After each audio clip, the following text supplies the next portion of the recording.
Welcome to Dream or a Night, everyone. The place where we come together to listen, to unwind, and to drift gently into that sweet, peaceful sleep we all crave. I'm Daniel, your host tonight, and oh, how grateful I am that you've chosen to spend this quiet evening with us. Thank you so much for being here. Hey there, good evening everyone, and welcome back. Can you believe it? Tonight, we're embarking on an incredible journey to Japan, a breathtaking land where towering mountains, ancient forests, and vast seas are absolutely brimming with spirits, gods, and timeless stories that have profoundly shaped its culture for thousands upon thousands of years. Isn't that just magical? This, my friends, is the complete, awe-inspiring story of Japanese mythology and folklore. Have you ever wondered, where exactly did the gods come from? How on earth was the world created? And how did these epic myths of raging storms, the radiant sun, and mysterious shadows weave themselves into the fabric of everyday life? Oh, the questions are endless. Here the discovery makes a powerful double point. First, it boldly declares that in the very gut of chaos, there can hide a gift that truly belongs to order. A mysterious token forged in darkness that only a true conqueror can free and claim, light emerging from dark.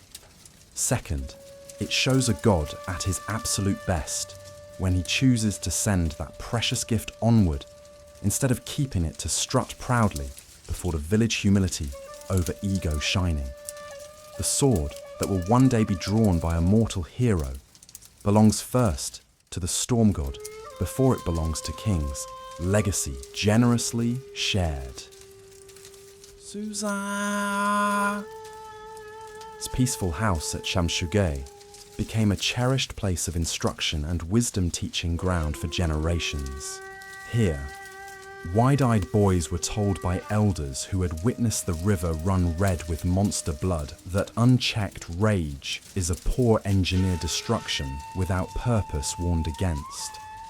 Here, bright girls were taught by a woman who had once been a protective comb that a calm, steady head is every bit as valuable as a broad, strong shoulder balance of mind and might celebrated. The god who had once frightened the heavens themselves learned to sleep with his face relaxed and uncreased peace within, and to wake with his fingers loose and ready, not clenched control mastered through love.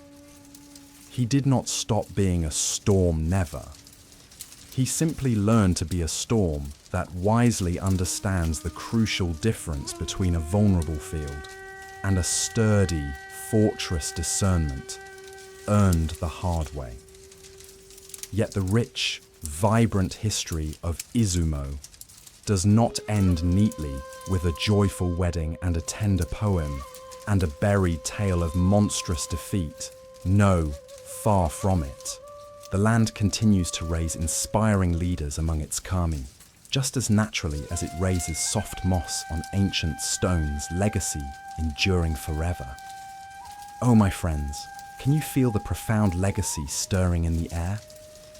The house of Susanoo would one day send forth a remarkable descendant who would bravely tame the wild central plains and transform chaotic mischief into structured, fair law order rising from storm. That monumental work lay in the capable hands of a god whose very name means power.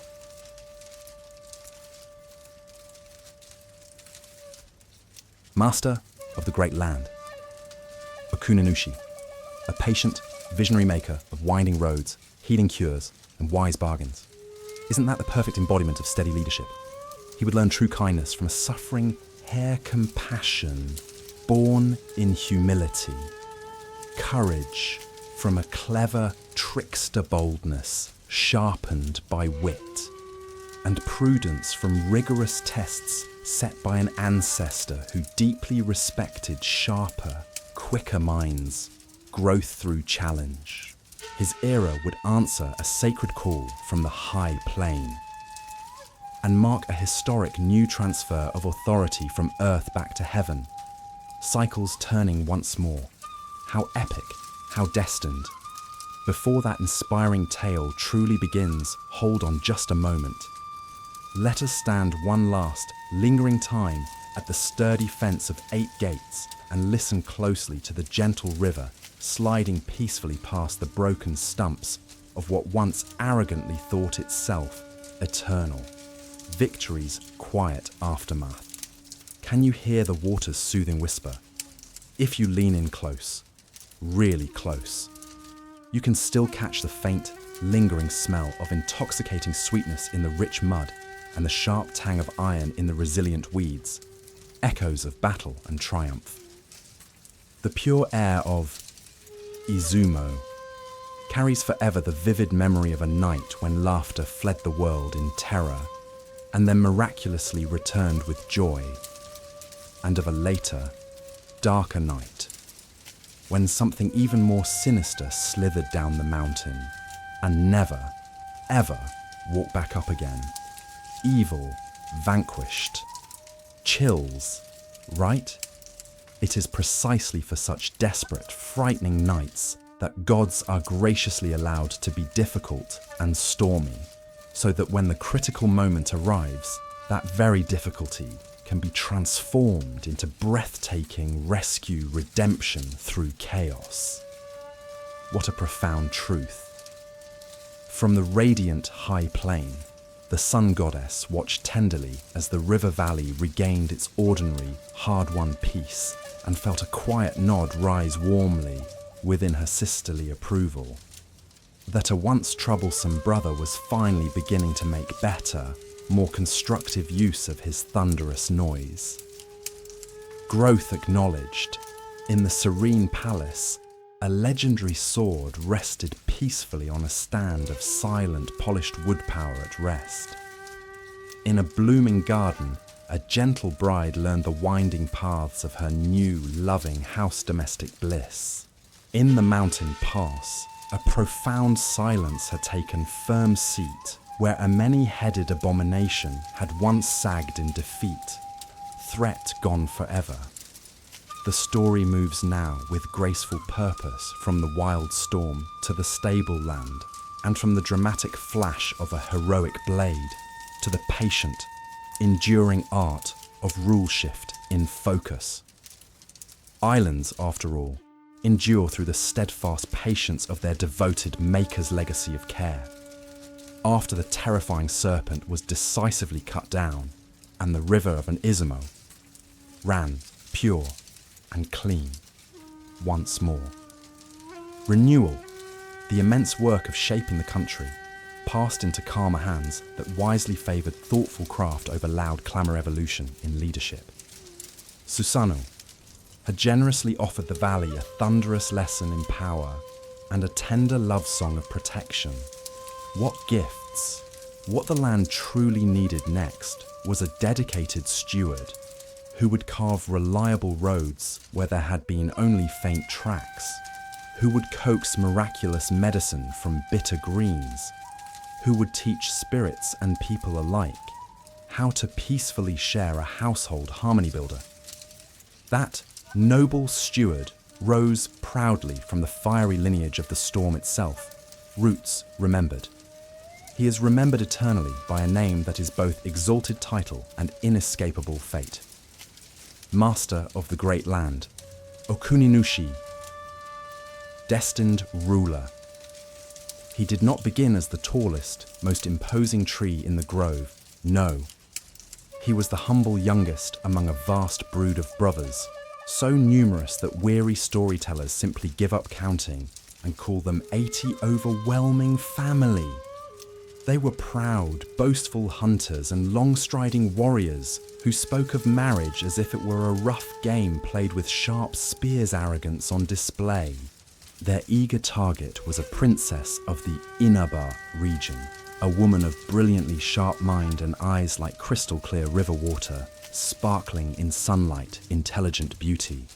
Her name was Yagami Haim, elegant and strong. The 80 brothers set out confidently to woo her with a loud swagger of men who foolishly assume that the door of a heart swings open to mere noise and show miscalculation.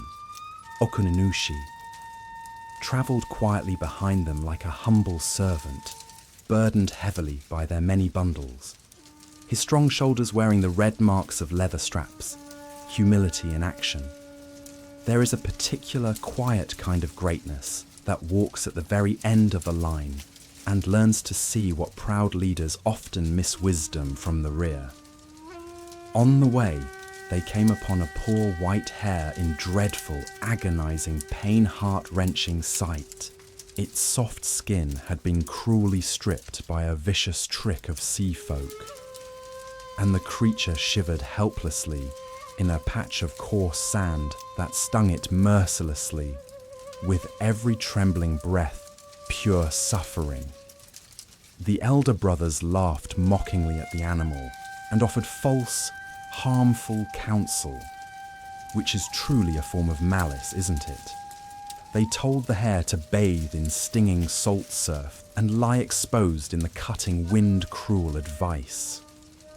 The poor beast obeyed trustingly, and its agony grew unbearably like fire raging under dry brush torture.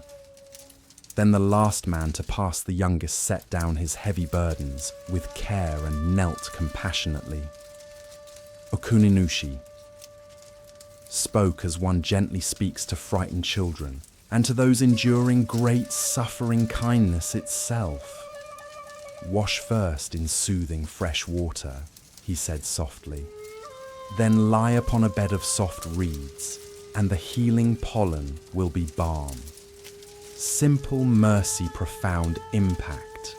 The hare did exactly this and was miraculously restored by the simple, profound kindness of clear water and gentle plant dust. Miracle of compassion. The creature stood whole and strong again and blessed the man who had truly seen its pain, prophesying with certainty that a princess of Tamti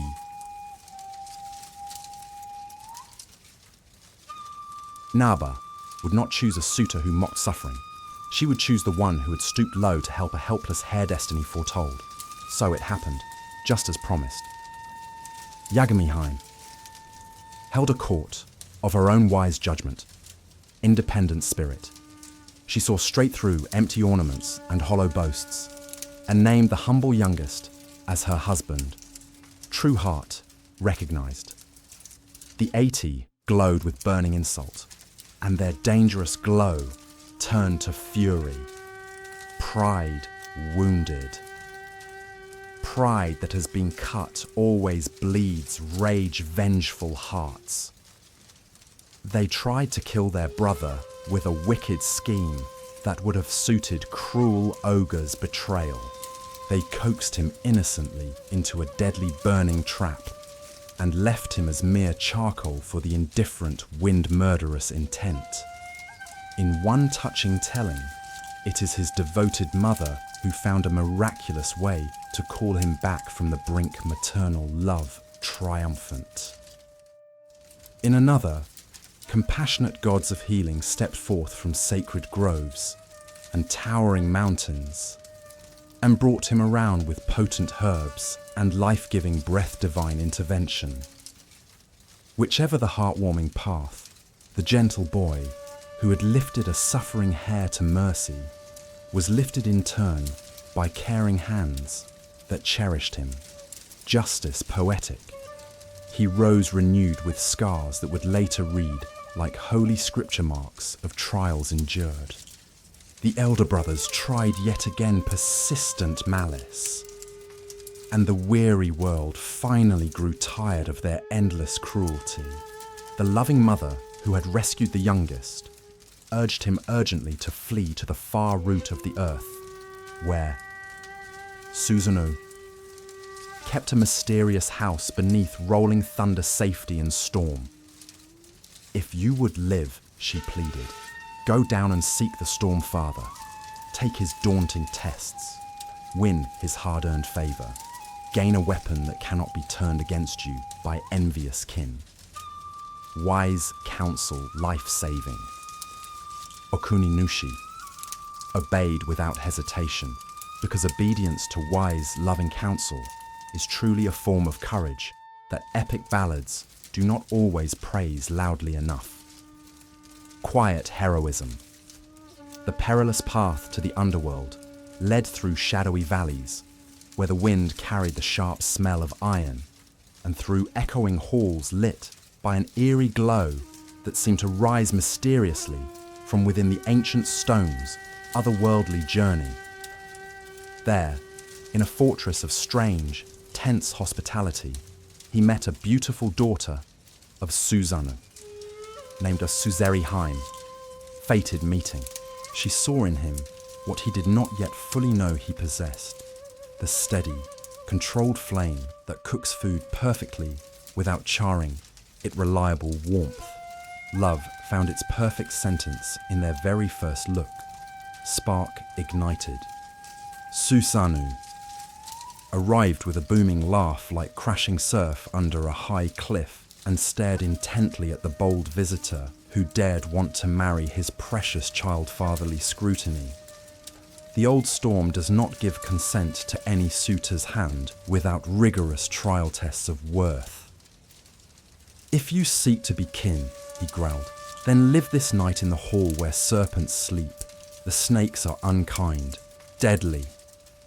The brave boy went to the hall without flinching, and Suzeriheim secretly slipped to him a scarf that held a powerful protection charm, love's quiet aid.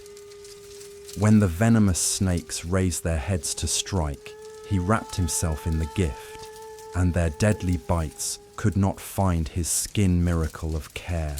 Other grueling trials followed, each with the sharp flavour of an object lesson character forged. Survive a room teeming with centipedes, whose clinking armour sings menacingly against itself. Nightmare. Escape a chamber filled with bees that smell fear with deadly truth terror. Sleep in a storehouse, made of things that wake angrily if you look at them wrong. Constant vigilance.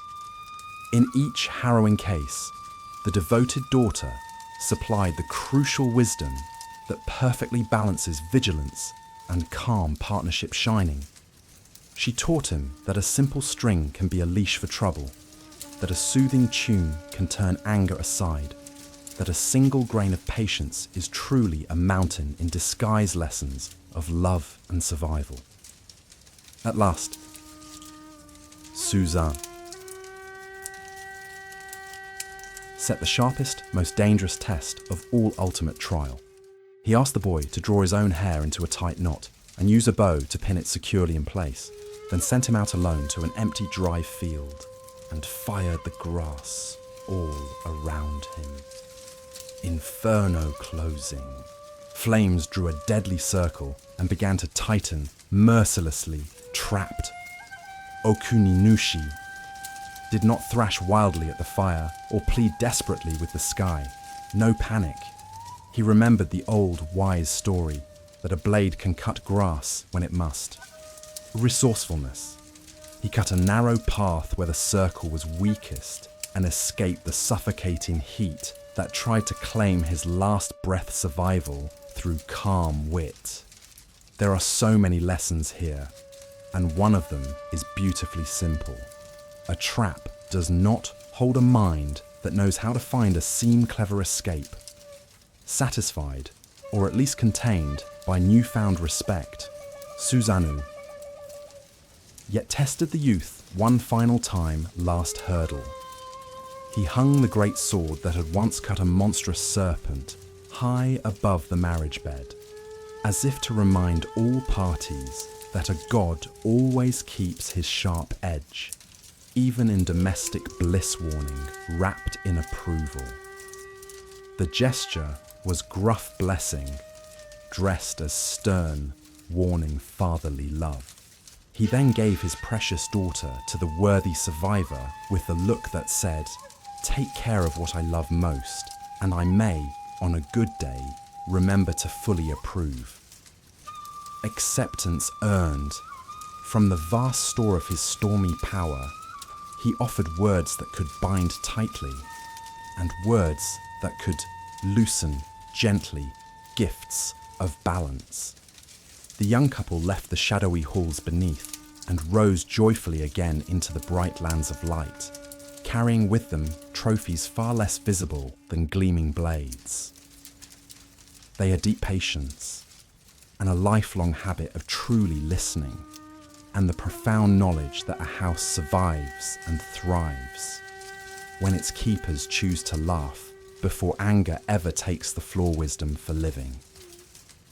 Once safely returned to the sunlit river world, Okuninushi set about his great, destined work with passion and vision. In the old, revered tongue, they call it the making of the land, kunizukuri. The phrase means so much more than building walls and planting fields. No, it means the masterful art by which spirits and mortals learn to peacefully share a calendar harmony between worlds achieved. Oh, everyone, can you feel the profound peace and purpose that settled over the land as Okuninushi truly stepped into his destiny? He became the wise one, the trusted one to whom local gods themselves brought their heated disputes, seeking fair judgment.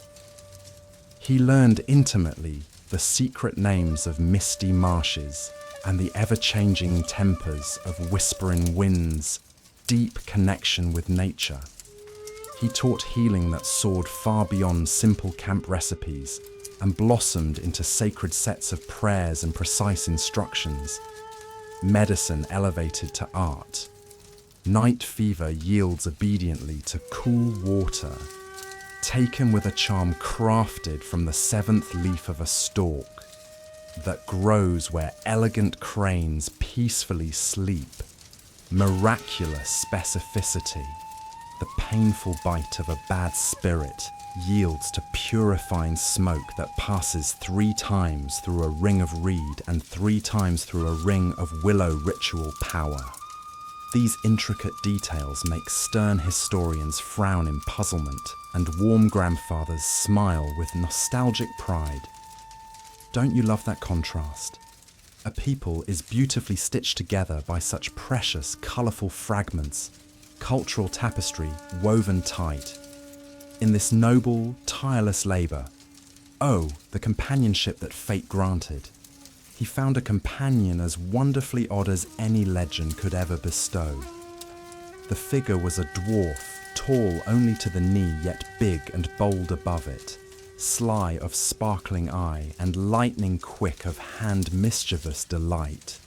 He was called Sukunabi Kona, which means little lord, and he arrived ashore one fateful day on a simple stalk that floated gracefully like a tiny boat whimsical entrance. Some say he slyly slipped from the sleeve of a god who was angrily cursing a stubborn, gaped, playful origin. Others swear he was born from a seed carelessly thrown away by a bumbling giant folklore charm. However, his magical coming he greeted Okuninushi with the cheeky insolence of one who knows deep down he will endear himself before the day is out. Irresistible confidence.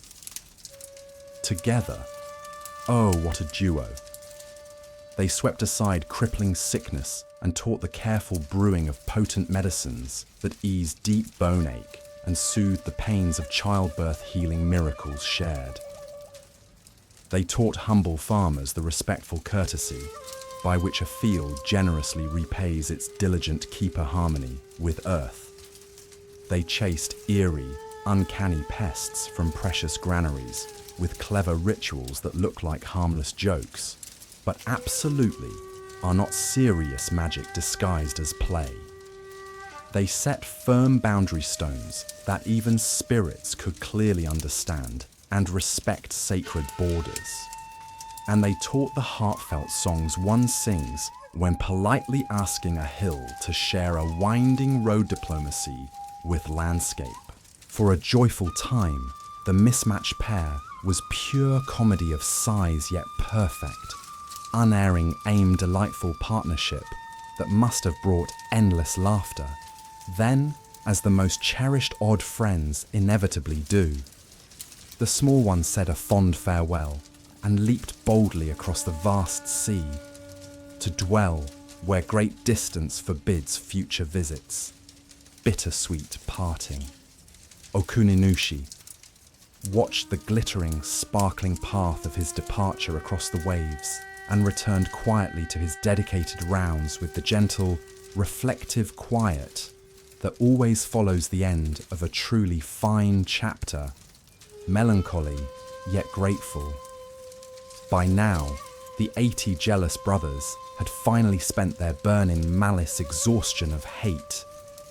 Some had fallen tragically to their own wicked devising. Justice served. Others had simply wandered off into forgotten obscurity, which is honestly a better fate than they truly deserved. Mercy unearned. Amsatitansama, master of the great land, stood tall in a golden harvest plain and saw with deep satisfaction that the gods of the hills no longer descended at night to ruin the precious rice piece restored. Children joyfully played at imitating his steady, purposeful stride, which is exactly how a grateful people decides what a true hero looks like. Legacy in innocence. The beautiful shrines that rose under his watchful eye faced east and west with perfect correctness, that somehow kept the weather polite and cooperative harmony with elements. The very first markets formed excitedly on the lively edges of festivals and grew into bustling meetings where news found swift feet community thriving. It was not a flawless golden age, for there is no such perfect thing in any world, but it was the sturdy, reliable time in which gold learns humbly to be alloyed with enduring patience, real progress. Order in one realm always attracts the keen attention of another cosmic notice.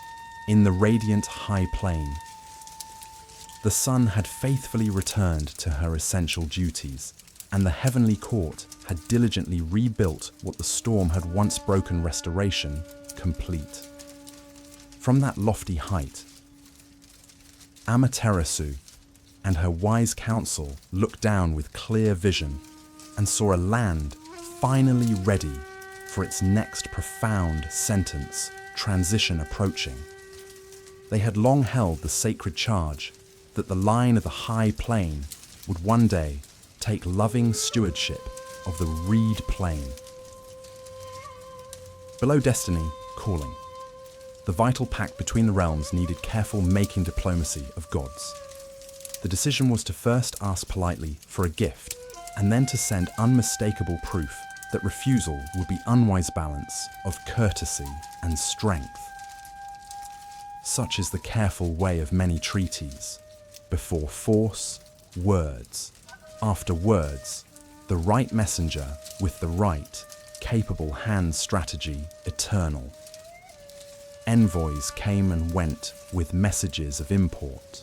One particularly formidable envoy, called a swordflash in near-human form, descended dramatically by the noses of gods and the deep gullies of mountains and stood respectfully before Okuninushi to present the heavenly request with courtesy sharpened by undeniable destiny. Momentous. The master of the great land did not instinctively reach for his own blade, no rash action. He called his sons with calm authority, family consulted. First came Okuninushi, son. Takamikazuchi no O, a god of harbours and of fortune who deeply knows that a ship must consent to be lucky wisdom of seas. He listened neither long nor with reluctance open heart. He agreed readily. He took up his sturdy boat and his trusted hook, and withdrew peacefully to quiet places. And the vast sea made generous room for the keel, as a gracious host makes room for a guest, whose good sense is well-known harmony accepted. The second son was Takeminakata, a power of the strong arm and the proud shoulder, a god whose unyielding faith comes written in sinew-raw strength. He walked down confidently from the north, where rugged mountains give men a straightforward, bold, temper northern spirit.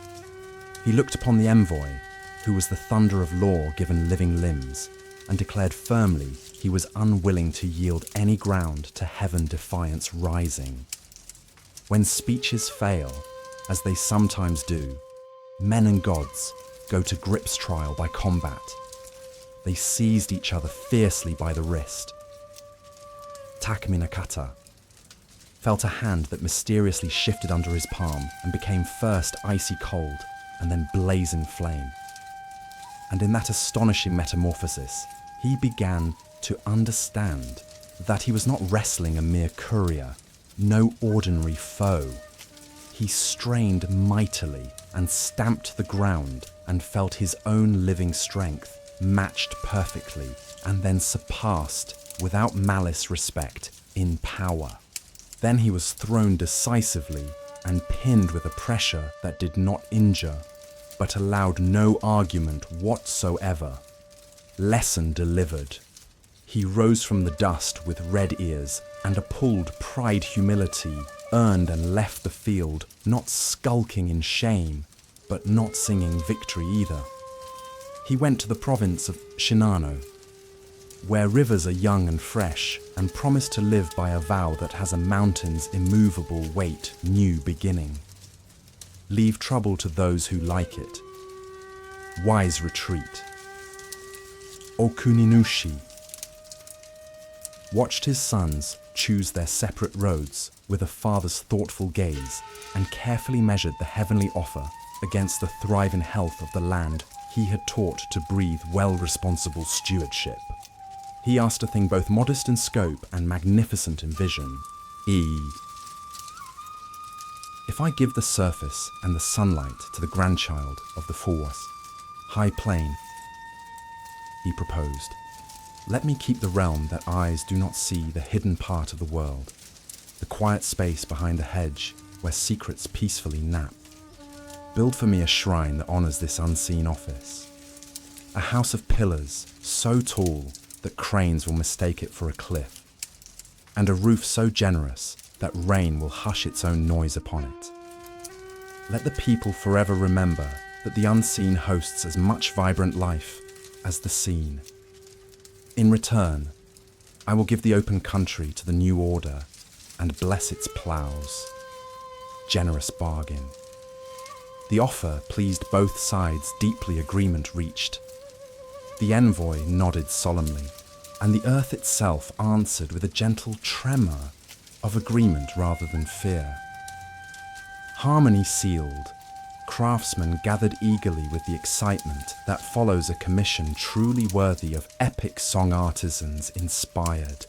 They felled majestic cedar and cypress with respectful prayers that asked the trees to walk willingly into their new purpose-sacred cooperation. They shaped strong beams that remembered their mountain origins, even as they learned to become protective roof continuity, honored. They raised a grand staircase like a soft, welcoming ladder for gods to descend, invitation divine. They laid pure white gravel that looks exactly like starlight, fallen gently and never cleared away eternal beauty. The great shrine at Izumo rose majestically and spread its wide eaves like a sheltering, protective winged sanctuary complete. In joyful seasons of festival, many gods visit graciously, and it seems that the fragrant air there has more hidden rooms than the eye can possibly count. Mystery enduring. For Okuninushi, The place became both royal palace and sacred promise, fulfilled legacy, secured. In that holy precinct he took his honoured seat as patron of good marriages and builder of strong nations, and keeper of the fertile, unseen realm, where a mere thought becomes a tangible thing, master of mysteries. When the shrine was finally consecrated with solemn rites, the myths, master of the great land, set aside the royal name that attaches to the visible surface of affairs transition graceful. He did not die. No, he turned gently. He entered the courteous, welcoming shadows and took eternal charge of the world that lives quietly behind the curtains, invisible guardian. In song and story, he is called the Great Spirit of the Unseen Land. Timeless reverence. If you whisper a heartfelt wish at a lonely crossroad, and your whisper is not wasted, answered. It is his sacred office that makes the whisper worth the breath. Guidance felt. If a careful plan works beautifully because you remember to be kind right at the start, someone may smile and say he walked unseen beside you that day and gently adjusted your elbow at exactly the right moment. Quiet miracles. Thus, the beloved land passed from the devoted stewardship of a patient, visionary maker to the care of a heavenly lineage that would one day send a noble prince out of the cloud cycle complete. The transfer was not a rough sack thrown carelessly into a cart. No. It was a dignified ceremony conducted by mature, grown souls' respectful handover. Earth kept its cherished household god's continuity. Heaven set its shining seal, authority affirmed. The epic story that begins with a jeweled spear stirring a primordial sea now prepared eagerly to welcome a divine foot from the sky new era dawning. Oh everyone, can you feel the electric hush of destiny gathering like storm clouds on the horizon? First would come a grandson, a heavenly prince, who carries a mirror, a sword, and a jewel, three treasures that shimmer with promises older than any throne. Then a hunter who will wed a blossom and in one heartbreaking moment decline a rock, teaching every single mortal that beauty often comes hand in hand with breathtaking brevity. After that, a boy who loses a simple hook and, in losing it, stumbles into a dragon palace, finds a princess, and discovers an entire history waiting to be born. And at last, that history will put on a crown, a capital, and a calendar that still ticks inside every one of us today. Can you feel the centuries leaning forward to listen? But that glorious future is still just beyond the hill we have only now climbed, glowing in the distance like sunrise behind mist. For this precious moment, close your eyes and imagine the great roof at Izumo, gleaming like polished obsidian after a cleansing rain. A sacred rope as thick as a river hangs across the entrance, swallowing even the most stubborn impurity before it can dare cross the threshold. Inside, massive pillars rise like quiet ancient trees, and the air itself is patient, breathing slow and deep. Then a master of the great land is there, not visible, never absent, the way a hearth is always in a house, even when no flames are lit. You feel him, don't you? That gentle, unshakable presence that makes the whole world feel watched over and safe. Out in the fields beyond the shrine, every irrigation ditch still follows the exact loving lines he taught centuries ago.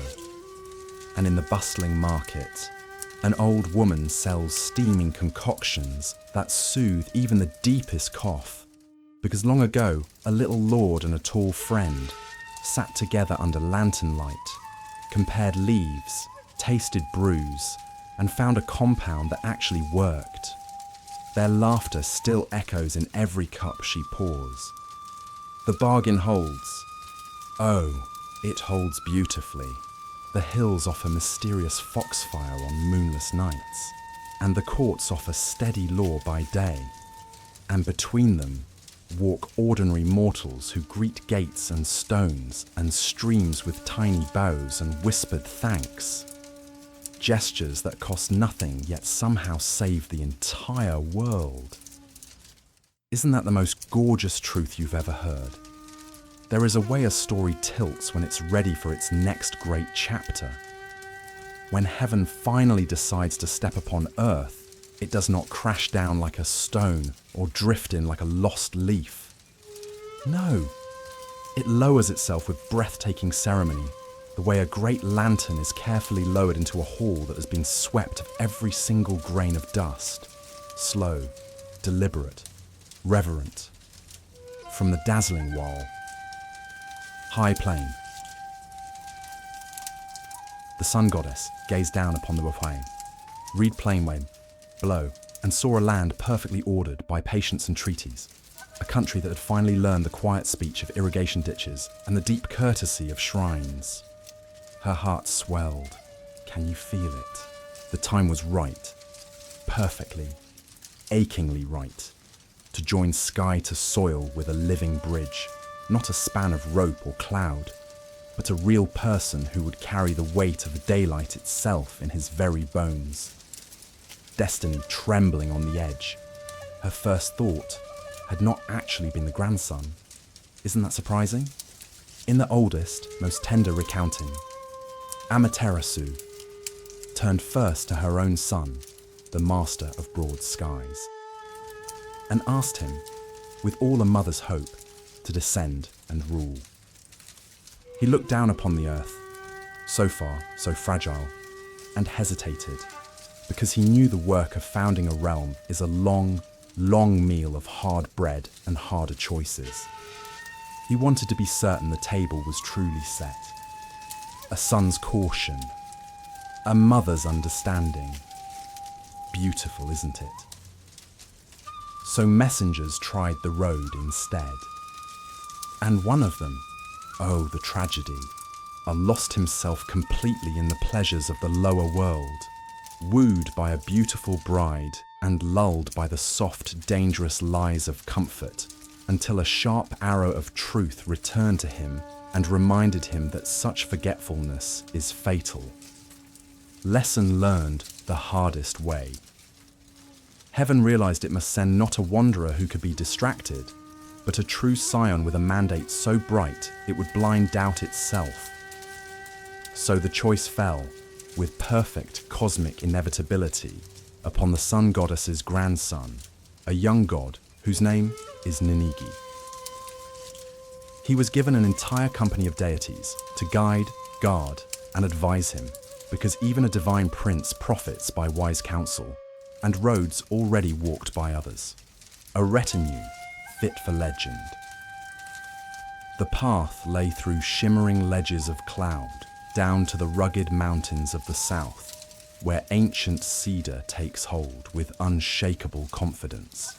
They called this sacred descent the far coming of the heavenly grandchild, and it was the golden hinge by which the age of gods would swing gently, gracefully towards the world of men. Can you hear the creak of that cosmic door opening? Before he left, his grandmother, with tears of pride shining like dawn, placed in his keeping 3 objects whose meaning is older than any throne on earth.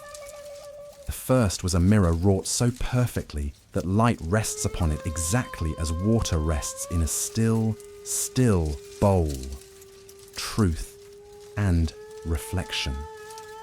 The second was a string of curved jewels the color of rich wine and deep pine, smooth and heavy with a patient living glow, beauty that binds.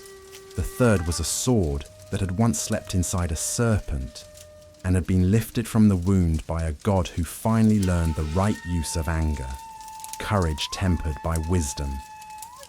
These were not toys or pretty trinkets. Never.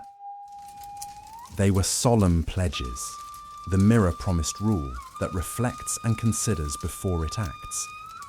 The jewel promised a bond between rulers and ruled that is both breathtakingly beautiful and eternally binding. The sword promised the courage to cut away whatever endangers fields, families, or the future itself. 3 treasures to carry a world. Ninigi stood ready, heart racing, destiny burning in his eyes. In his company were deities whose very names read like lines of an ancient invocation. There was the goddess who dances dawn out of caves and laughs fear into retreat, our beloved Ami no Uzume. There were keepers of ritual who remember the exact rice to scatter and the perfect words to speak when inviting fortune to sit and stay. A powerful one of great hands waited to brace the way if mountain passes grew stubborn, strength personified. Together, they made a procession that would have filled the heart of any storyteller with pure, dizzy pleasure. Pageantry at its most divine. At the very lip where sky kisses hill, they met the tall and formidable spirit who stands forever at the threshold of the lower world, guardian of boundaries. He is the Lord of the Great Way, and his name carries the squint of a sailor peering into blinding sun, eternal watchman. He refused at first to move aside, because threshold gods are not bribed by titles or dazzled by retinues. Respect must be earned. The company did not draw swords. Wisdom over force. The dancer of dawn stepped forward with that radiant smile, and just as she had done at the cave mouth long ago, she translated raw necessity into pure delight. She brought laughter dancing to the feet of the guardian and flattered his pride with praise that was both deft and absolutely truthful. Genius. He smiled. Yes, he actually smiled. And his stubbornness unknotted, like rope under gentle fingers.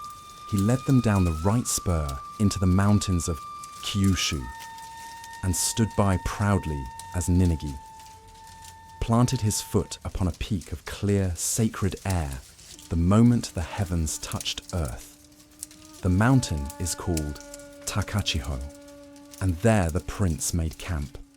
The air tasted of sharp cedar, rushing river, and the electric beginning of a story that would be told for centuries. Can you smell it? He set in perfect order the gifts of heaven that had come with him and began the patient work of rule. Rule in old lands is never the harsh bark of commands. No, it is the slow, loving establishment of proper relations between fields and floods, between shrines and markets, between ancient gods and bold new names. Ninigasi brought a steadiness that made the hills themselves sigh with relief. He did not chase the local spirits from their homes, never. He asked them, with exquisite courtesy, to share a calendar.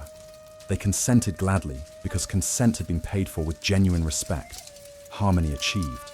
Soon there came a day, fated, beautiful, when the mountain god of that region sent 2 daughters to visit the new lord, a double blessing offered. The elder was Kamaiwanaga, the lady of the rock, whose presence has the quiet strength of granite and the stubborn comfort of stone warmed by sun, endurance personified.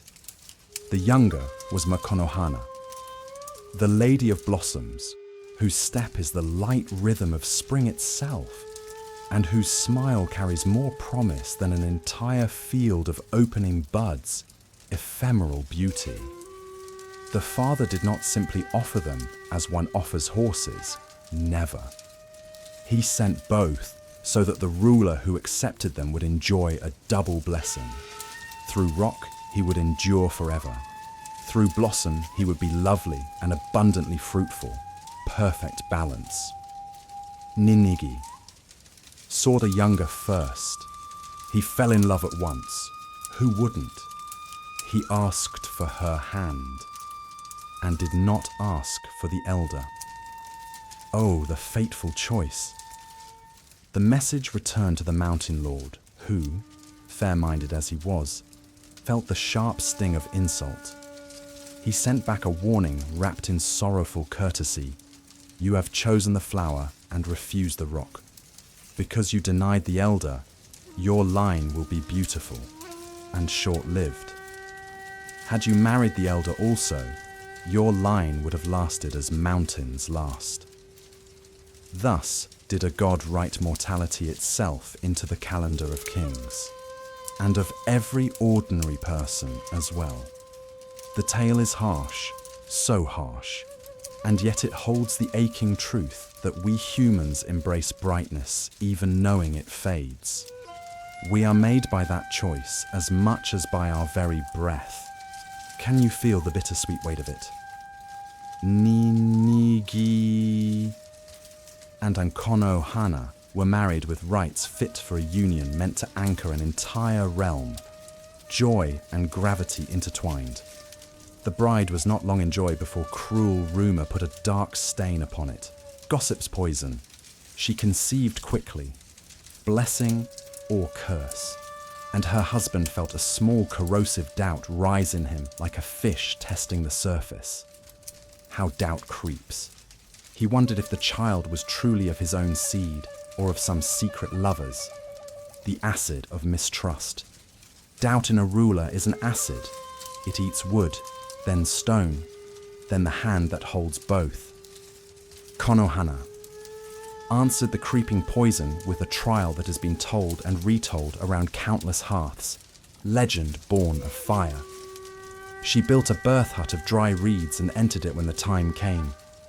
Courage blazing. She told him that if the child within her were not his, the flame would claim her. Ultimate proof.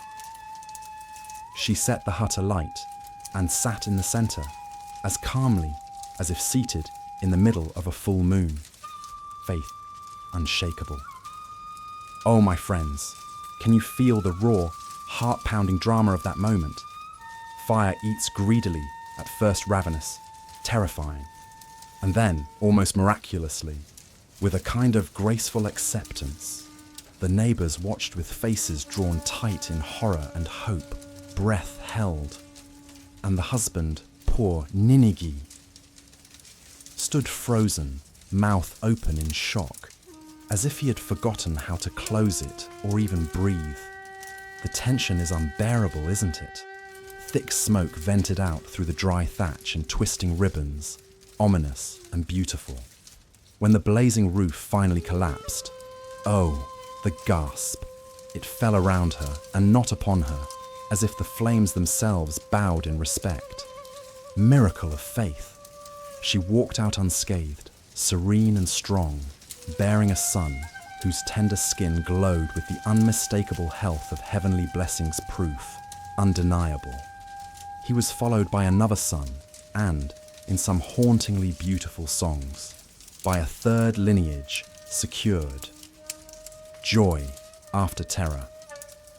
The names of the boys shift and vary in the mouths of different provinces, local flavors, but their sacred offices are crystal clear and eternal.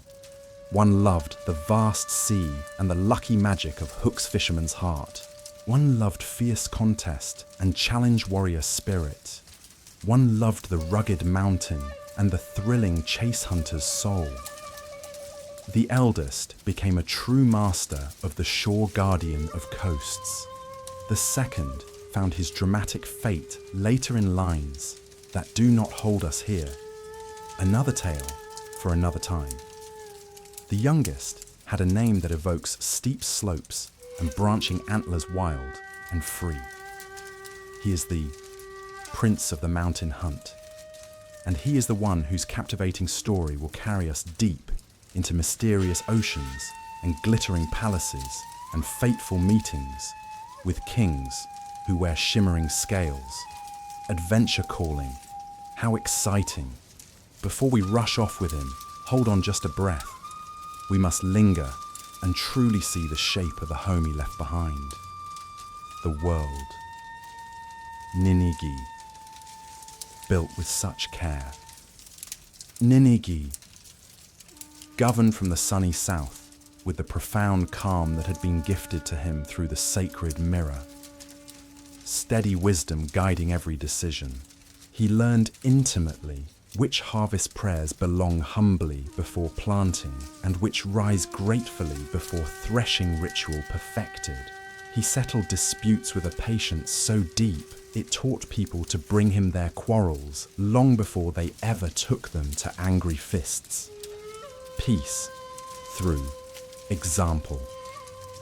He kept the watchful guidance of the threshold god close, and the joyous laughter of the dawn dancer even closer.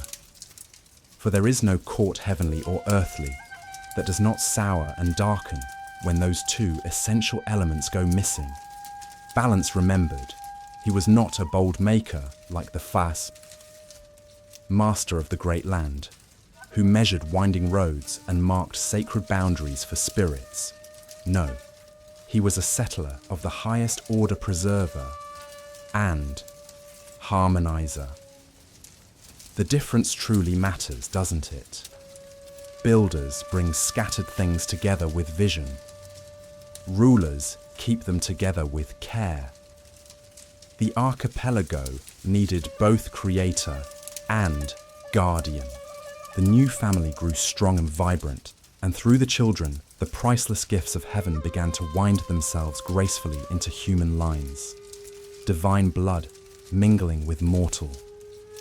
Legacy unfolding. Konohana walked her lush gardens with new, tender eyes and watched the gentle fall of petals with a mother's deepened understanding. She had been denied the sister whose name is endurance, bittersweet loss. She didn't brood darkly upon it. No resentment. She taught her sons with loving wisdom that the very brevity of blossoms makes them sharper, more precious. A field of rice in perfect ripeness is a single, beautiful note held just long enough and then gracefully dismissed, impermanence celebrated. A marriage is not the same intense joy at its last quiet hour as at its passionate first. And this is not failure, not at all. It is the living music of being alive, profound acceptance. The youngest son who loved the wild mountains came to quarrel with his elder brother who loved tides and endless shores. Sibling tension rising. It began with a request that seemed so simple, so innocent. "Let us exchange tools for a time," said the hunter eagerly, "so that I may know the taste of your business, and you may learn mine." Curiosity between brothers. The fisherman agreed readily and lent his precious hook while he took up the sturdy bowfare trade. But the experiment went badly. Disaster. The hunter lost the hook completely. He looked for it with the desperate zeal of a new priest searching a vast library and could not find it, frustration mounting. He crafted many replacement hooks and offered them humbly to the elder in sincere apology, peace attempted. The fisherman would not accept any substitute. He wanted the very hook that had been given. Stubborn insistence.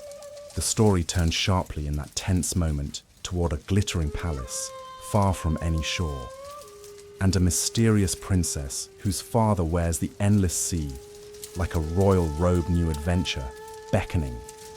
But we will not rush ahead breathlessly. Patience. Ninigi looked upon his quarreling sons and weighed their conflict with a father's calm heart, and kept the peace with the steady, gentle hand that closes quarrels without cruelly reopening old wounds' healing touch. The next day, he sent the younger toward the coast, with advice that sounded like simple common sense, yet proved to be the fateful opening of another epic chapter destiny guided. Find where that which is lost goes to rest, he said wisely. Some things do not lie forgotten on the sand. They lie in the guarded vaults of kings who live deep under waves. If you are brave and polite, the sea itself will discover that it is your ally. Prophetic words. There is another poignant episode that belongs to the house of Ninigi and bears heavily upon all who come after legacy's weight. In later years, men and women looked back with quiet understanding and said that the fateful choice of blossom over rock fixed the fragile span of a human life mortality defined. Mortals would shed their petals like cherry blossoms, beautiful and brief. This was not a curse alone. No, it was also a profound gift that made deep meaning possible. Eternal days pile up endlessly like heavy stones and smother the heart's stagnation. Measured days teach the heart to choose wisely, to love fiercely, to live fully. Gift of transience. Rulers learned from this timeless truth that a crown is not a ladder to cold immortality. No escape. It is a sacred circle of responsibility that must be given away at the proper, honourable time. And the graceful giving is of the very essence of its honour duty embraced. The court around Ninigi began to take on the elegant shape that future courts would faithfully imitate model established. There were devoted keepers of purifications who knew intimately the names of the small gods who lift stains from thresholds and hands daily sanctity. There were gifted singers who could soothe restless crowds after a verdict and so prevent knives from being drawn peace through art. There were watchful observers of the moon who counted nights with unerring precision and told anxious farmers when to begin their plantings with a confidence that calmed the most worried heart's rhythm of life. There were skilled smiths whose forges produced practical tools long before weapons and whose hammers were taught to rest respectfully on festival days, balance of work and celebration. Rule is a delicate choreography dance of power. Ninigi learned the intricate steps with grace and taught them patiently to all legacy of harmony. Now the tale begins to gather itself eagerly for a wondrous voyage excitement building. The youngest son will go in search of a lost hook, and we shall go with him. Adventure awaits. He will pass down courageously into the magnificent halls of the sea, where towering pillars are shaped like the ribs of ancient whales, and lanterns are living fishes that have agreed to stand still and shine. Underwater wonder. He will find a princess whose breathtaking beauty is made of water, and the fluid movement of water and the profound silence after water. Ethereal love. He will break a sacred promise and pay dearly for it with a grief that does not only belong to him. Shared sorrow. He will return triumphantly with a tide jewel that can flood an entire plain, and with a hard-won peace that will allow his children to be born into a world where both mountain and shore finally know their proper limits. Balance achieved before he leaves on this fateful quest. One more loving look at the mountain, and the prince who first planted his foot their roots remembered. The heavenly grandson did not conquer the land with brutal spears. No violence. He married it tenderly. He asked it to have patience with his growing house, and he promised patience in return, mutual respect. The goddess of the sun had sent him with a mirror, a jewel, and a sword treasures eternal. He used the first two every single day, reflection and bond. The last, only when necessity truly required it restraint as strength. A kingdom grown by thoughtful reflection and binding promise and carefully restrained force is a kingdom that can raise a boy to manhood without ever teaching him to love cruelty, peaceful legacy. In quiet, golden hours, the dancers of dawn would rehearse joyfully in the courtyards, and their feet would whisper the ancient story of the cave and the mirror, and the laughter that calls light back from self-exile, hope renewed. Children in the hills learned the sacred names of the treasures and traced them playfully in the air with their fingers, and pretended to be rulers who required no scolding to do justice innocence dreaming. Song gathered lovingly around these scenes until an entire people could hum its own founding myth with pride cultural heartbeat. In the peaceful evenings, the prince would sit close with his bride and listen to the soft crash of far surf and the closer, intimate script of crickets. Serenity. He envied nothing in the world. He awaited only the next right task with open heart contentment profound. The next right task belongs to the son who lost a hook destiny calling. He is a hunter who will learn the deep courtesy of the ocean and will discover that the heart of a dragon king is not that different from the heart of a mountain god who fiercely loves his daughters. Common ground in love. He will hold a tide itself in his hand and then remember wisely to let it go power with restraint.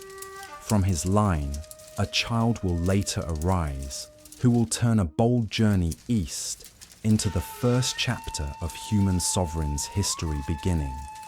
That is a hill we will climb together when we reach it. Patience. For now, the lantern of heaven burns steadily over Takachiho, light enduring. The mirror glows softly on its stand, truth waiting. The jewel waits patiently in its silk bond unbroken. The sword sleeps quietly like a promise made to future danger, ready when needed. Oh, my friends, can you picture that quiet, perfect evening? A prince sits with clean hands, finally at peace after so much trial, while a delicate blossom, his beloved, Konohana, rests gently in his shadow and smiles with that deep, knowing grace. She understands completely what she has given up, the enduring strength of rock and what she has made gloriously possible, a line of beauty, passion, and fleeting wonder that will echo through all human lives. Isn't that the most poignant, heartbreaking smile you've ever imagined? The youngest son lifts his eager face to the starry night and breathes in deeply, salt on the wind, sharp and calling. Adventure, stirring. Rivalry often begins as nothing more than a small crease in a shared cloth, barely noticeable at first. In the house of Ninigi, it took the familiar shape of two brothers whose talents pulled stubbornly in completely different directions. Classic sibling tension. The elder loved the vast, mysterious sea and knew its hidden pulses, the way a skilled harpist knows every string by heart. Intimate mastery. He is called Huri, in the old poetic diction, meaning the one whose catch mounts triumphantly high upon the shore-abundant provider. The younger loved the rugged mountains and the hushed quiet of stalked paths through dense forest hunter's soul. He is called Hoderi, the prince who listens intently to rustling leaf and branching antler and learns profound patience from the gentle slope of a hillside's stealth and stillness.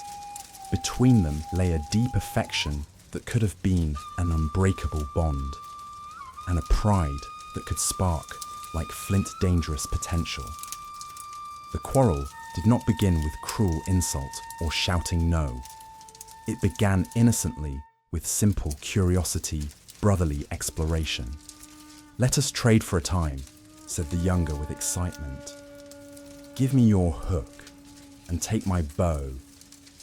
I will learn the taste of your business, and you may learn mine." "Sounds fair, right?" the elder consented readily. For brothers before full wisdom arrives often think a harmless trade will do no harm. Youthful optimism. Hurian took the precious hook and went down eagerly to the edge of the water, making his line ready with care.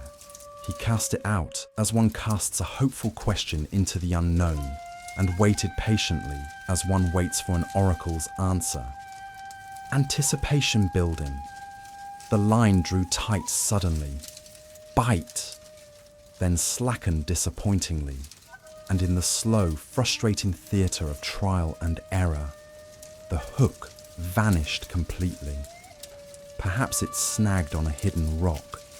Perhaps a massive fish carried it away in a powerful rush. Perhaps the sea itself decided that the tool of a fisherman should not ride the thumb of a hunter fate intervening. Mystery of the deep. Huri searched the strand desperately. He searched the shallow waters until his eyes burned. He crafted many replacement hooks with trembling hands and offered them humbly to the elder in sincere apology. Peace attempted. Hoderi refused to be pacified stubborn pride. Only the original lost hook would do the very iron shaped by the hand that had shaped it first unyielding demand. That stubborn, simple answer sent a determined young man plunging under waves and into glittering halls, where daylight is merely a rare guest. Undersea adventure beginning, Huri went straight to his wise father and asked for counsel seeking guidance. Ninigi did not scold or blame. He is the kind of ruler who knows that blame does not magically grow hooks from water practical wisdom. Find where lost things are carefully kept, he advised calmly. There are magnificent palaces beneath the floor of the sea, and they have chiefs and courtiers and guarded treasure rooms. Do not go as a thief. Go as a respectful supplicant with good manners and a clear, honest voice. Fatherly insight perfect. The prince bowed deeply and took the advice to heart, walking the familiar shore until he found a secluded place where the world seems to end in a thoughtful pause edge of realms. There he sat patiently as the tide climbed higher and spoke to it respectfully, as if to a great Lord humility before nature. The tide responded graciously, taking him gently, as a litter takes an honored guest, and bearing him down along shimmering, watery avenues, roofed with deep, endless blue descent into wonder. The palace of the Sea King is not built with ordinary timber and tile, no. It is made of the perfect order of currents and the ancient patience of coral living architecture. Pillars rise majestically like the bones of enormous ancient whales, and the floor is strewn with sand so incredibly fine that it keeps even the softest footfall a secret whisper quiet. Lanternfish hang like patient, glowing stars, wherever a corridor needs gentle, light, natural illumination. The gates are guarded by stern-mouthed fish, with eyes that roll wisely like old generals, remembering long ago battles, vigilant sentinels. There are swaying gardens of kelp that turn in slow, graceful dances, and courtyards paved beautifully with iridescent shell underwater paradise. The lord of this magnificent city is called Watatsumi, or Rujin Dragon King of the Deep, and his flowing beard moves like a calm wave that has decided to sit and listen, attentively regal presence. Huri arrived at a grand gate and was recognized not by familiar face, but by the undeniable rightness of his respectful approach character, shining. He stood with hands open, in peace, and head slightly bowed in humility, and asked politely to be heard. Manners matter. The gatekeeper, who had seen many who demand entrance, and far fewer who ask with grace, led him within without delay. There is an eternal rule in all courts that a prince who knows how to wait patiently is seated before men who shout their names impatiently, wisdom rewarded. Hurit was brought to a serene pavilion where a woman sat with the profound calm of water perfectly held by a bowl-poised elegance. She was the daughter of the Sea King, and her name was Toyotama, which means abundant jewels-fitting radiance. The phrase suits her perfectly. She was the breathtaking shimmer one sees when moonlight presses its cool fingers upon a still surface ethereal beauty. She lifted her eyes slowly, and the entire room forgot to breathe. Love at first sight. Stories agree unanimously that love came upon them as love sometimes does, with the swift precision of a diving hawk. It is not a random dart that wounds by surprise. No. It is a perfect, swift alignment in which two shapes suddenly fit together flawlessly, and the world makes a small, approving sound of joy, destiny. The Sea King looked upon the visitor, and in a dozen rapid heartbeats read the noble marks of lineage and deep courtesy that sit like shining seals upon a worthy brow recognition instant. He welcomed the prince warmly and asked his business with genuine interest. Huri told the truth without fancy embroidery, honest heart. "I have lost my brother's hook," he said simply. "I seek it because the peace of my house requires the very hook that was given." Vulnerability shared. Ryujin nodded understandingly. He sent immediately for his fish. They came swimming in a vast shoal that moved like a living curtain drawn gracefully across a stage majestic display. He asked each one patiently if a hook had troubled its throat thorough search. A red bream twisted suddenly and gaped wide. The attentive servants fetched the missing hook from its gills and brought it forth upon a shell that glittered with the quiet satisfaction of a task neatly, perfectly done relief. There followed a golden season that the tales are content to describe simply as joy, pure happiness.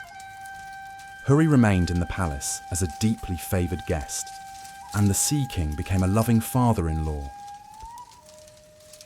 Toyotama became a devoted wife family formed. Their wedding is sung in breathtaking imagery that belongs exclusively to the floor of the ocean and to the mysterious lights that live there, undersea splendor. Pearls were not mere decorations, but actual stars graciously permitted to attend at a lower height celestial guests. Crabs moved busily like diligent scribes and wrote auspicious words in sand that cannot ever forget, eternal vows. The sea breathed in long, contented cycles, and the palace breathed rhythmically with it, perfect harmony. There are myths that stay frozen in eternal youth forever. This one is generously allowed to be mature and deeply happy for a precious time. And that is a rare, beautiful gift, bliss savoured. Yet home is a gravity that does not sleep or fade pull of roots. After 3 peaceful years, Huri felt a strong pull toward the rugged mountains that had taught him to move lightly and silently, and toward the familiar house where his father's wise counsel had first set him upon this incredible path-longing rising.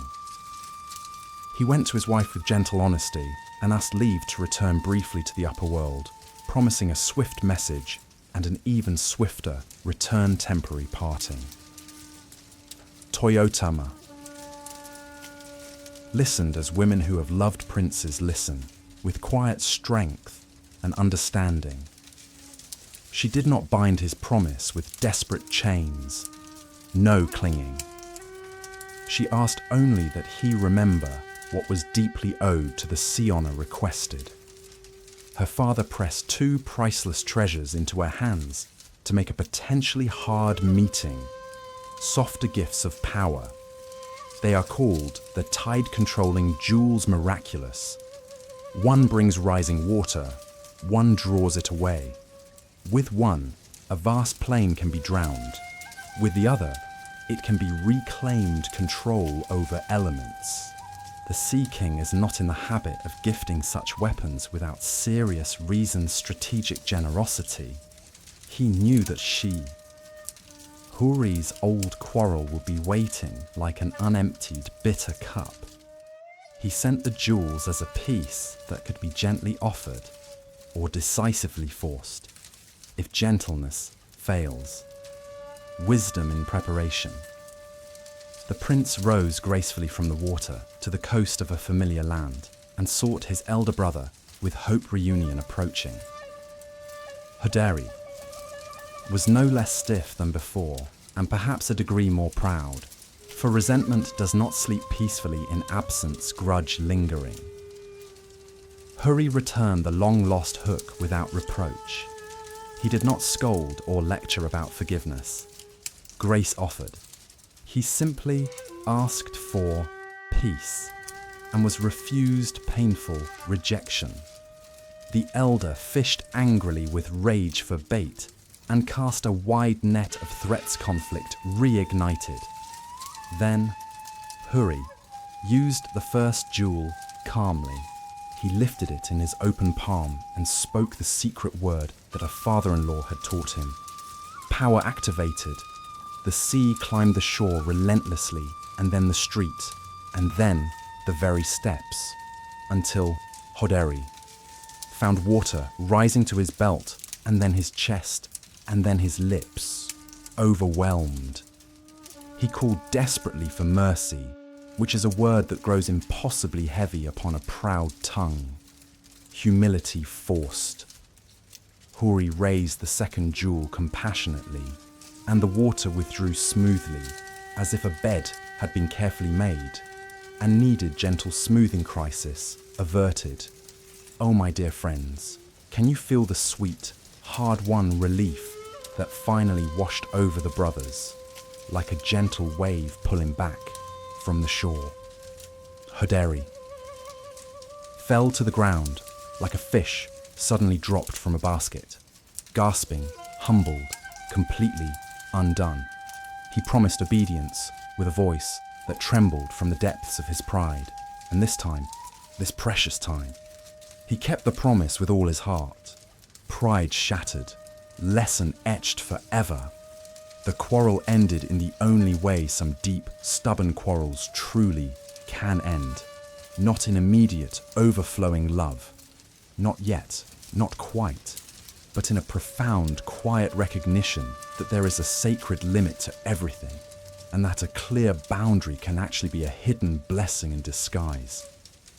Peace born of respect. Isn't that the most mature, beautiful resolution you've ever witnessed? Now the sea, which had been only a magnificent stage, and a glittering palace returned tenderly as womb. 4. Toyotama followed her beloved husband faithfully to the shore to give birth to their precious child on land-crossing worlds out of love.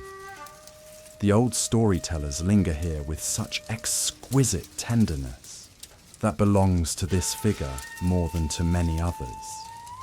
Her strength unforgettable. She is not only a princess with jewels sparkling in her very name, no, she is a woman who must keep two powerful, conflicting natures in perfect, delicate balance land, and sea woven into her soul. How poignant, how incredibly strong she must have been. She asked Huri to build a birthing hut right on the warm sand and to thatch it carefully with the soft reeds of the beach, simple yet deeply sacred. She asked him for privacy, and she asked it without pleading or desperation. Quiet, unwavering dignity. "Do not look upon me during the birth," she said firmly, trusting him completely. The taboo is not some mere ornament in such a tale, no. Never. It is the very plank upon which the next fateful step must be taken, foundation of trust and reverence. Huri promised solemnly, voice full of love, and for a precious time the promise held strong honour preserved. The working of the world is sometimes framed by curiosity, as by a narrow, tempting, human frailty lurking. The moment came when the prince forgot his sacred promise. Oh, the heartbreaking slip. Perhaps he heard a cry, and raw fear pried open his resolve like a crowbar. Perhaps pride wished desperately to see undeniable proof of his seed doubt creeping in like shadows. Whatever the aching cause, he peered into the fatal mistake.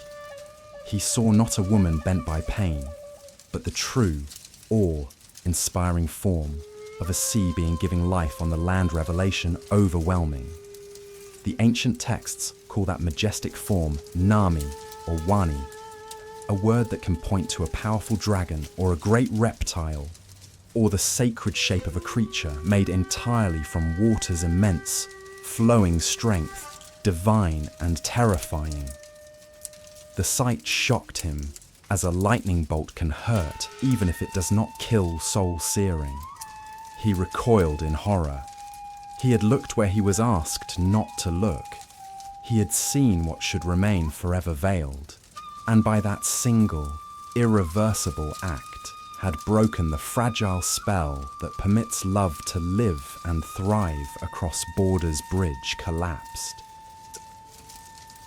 Toyotama felt the breach as a sudden piercing coldness deep in her heart betrayal's chill.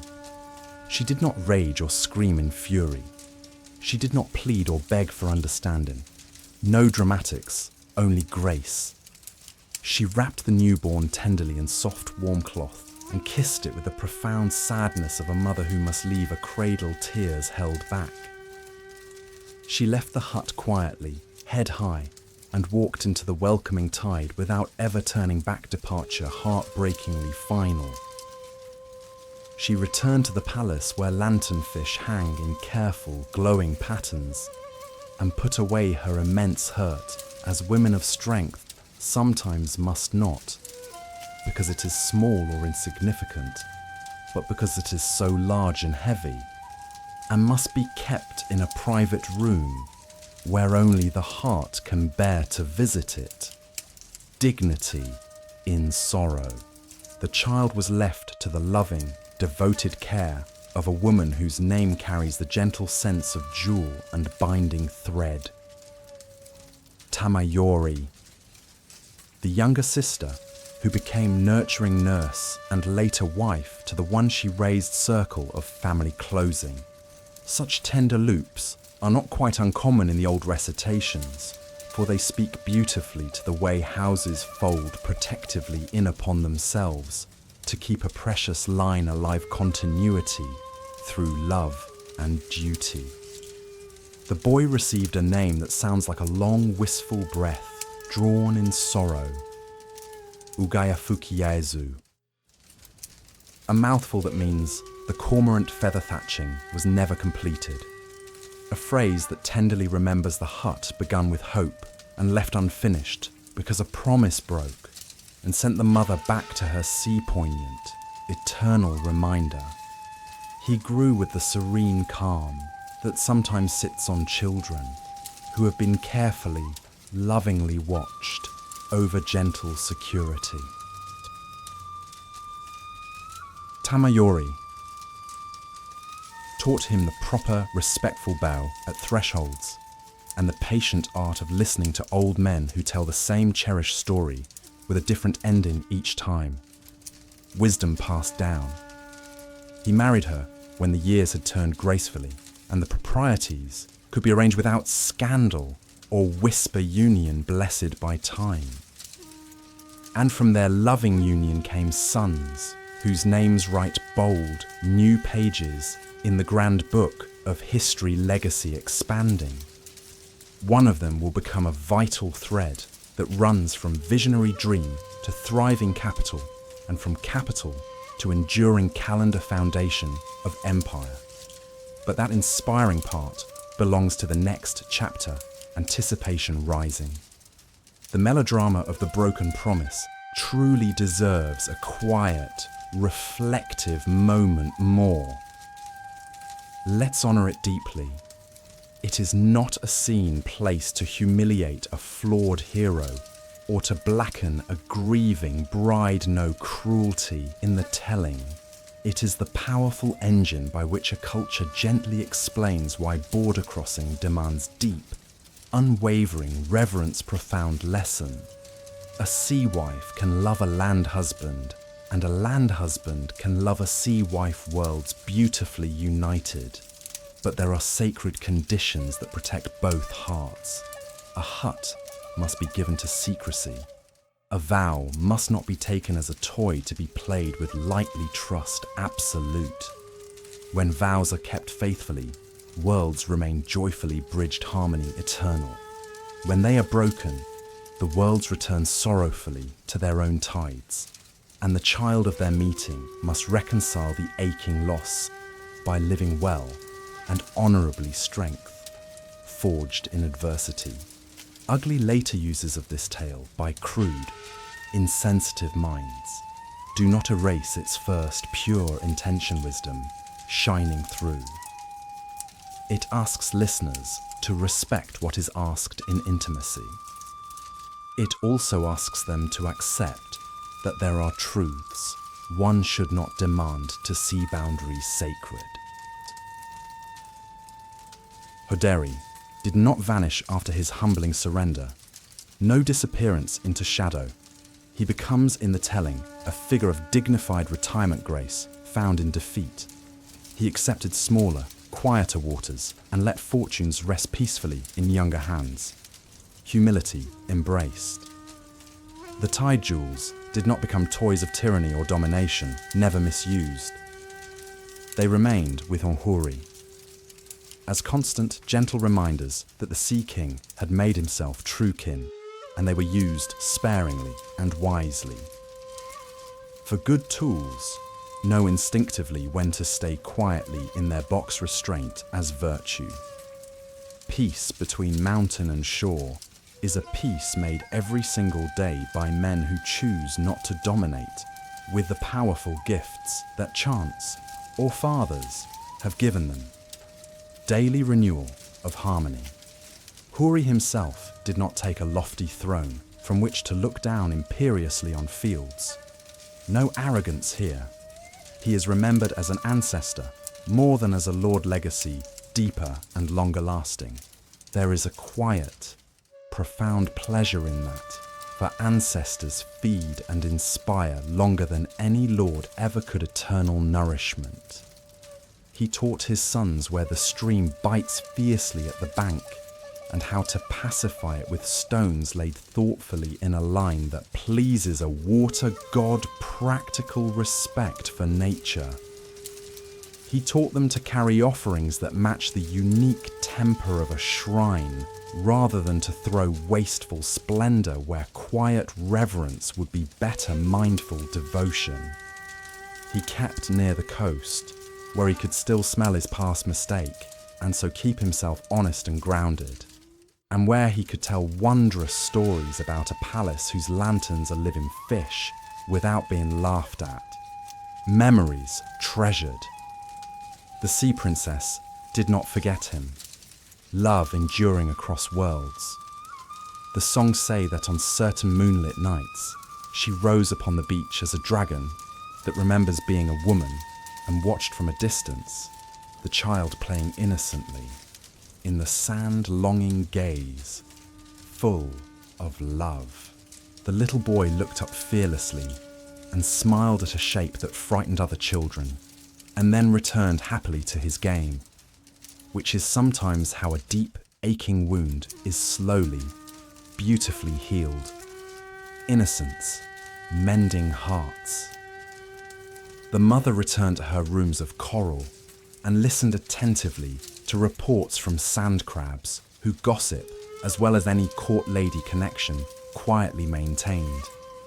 She lived as queens who have been deeply hurt live in quiet dignity and in a stillness that makes a wide room feel as if a baby were asleep behind a screen grace in solitude. Tamayori kept the household with steady, unwavering love. She is not a grand, flashy figure in the older poems, and yet without her quiet strength there is no line, no future. She fed what needed feeding. She trained what needed training, nurturing foundation. She carried to the child the blessings that come from a sea that respects the one who did not respect it, which is a kind of grace far stronger than resentment, forgiveness, profound and healing. In time, she married him and bore son's circle of life complete. Some tellings give 4 names, varied traditions rich with detail. The one that matters most to the great sweep of the narrative is the boy who will beget a leader destiny calling loud. From that leader will come the man who sets an eastward course and calls a capital out of rivers and marsh and sets a seat for his descendants upon a plain named for Vine's empire, rising from humble beginnings. But that inspiring work is the glory of the next chapter, future shining.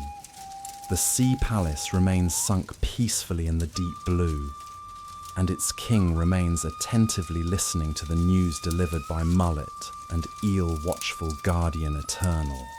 The tide jewels remain like quiet thoughts in a drawer that no one opens unless necessity comes in clean shoes and explains itself clearly. Power wisely restrained. The brothers who began this tale have learned their true measure growth complete and hard won. The father who gave wise counsel is satisfied to see a quarrel closed without blood peace achieved through understanding. The blossom who chose a mortal span watches her grandchildren with tender, loving eyes and remembers that brevity can be kind, acceptance sweet and profound. Oh, my friends, can you feel the quiet, profound peace that finally settled over that little house by the shore? The boy whose name is a thatching left unfinished. Ugaya Fukiezu. Sleep so well in a home where both sea and land are always present in the air, one as sharp salt and one as rich loam. It's the perfect blend, isn't it? A world where 2 realms breathe together in harmony. Take one last, lingering look at the hut on the shore. Please, don't rush away. The reeds are dry now, rustling softly in the breeze, and their long shadows have the delicate, artistic look of ink, brushed by a careful, loving hand poetry in silhouette. There is a place in the thatch where the pattern is broken forever, a gap that tells the whole sad story. The wind speaks there with a different, sadder voice. And when it does, if you have the beautiful habit of listening to stories, you may just hear a distant mother whisper to her child that he must live well, truly well, since she cannot live with him anymore. Can you hear that faint, heartbreaking echo on the wind? He does live well.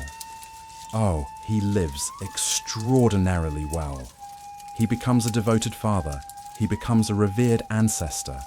Through him, an entire nation will weave a memory that pretends to be a straightforward history, and a history that quietly remembers it was once a living myth.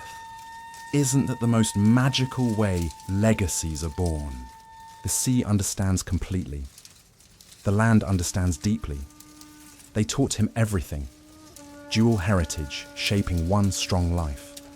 The child left on the shore rose steadily, as children always do, when careful, loving hands steady them, nurtured with grace.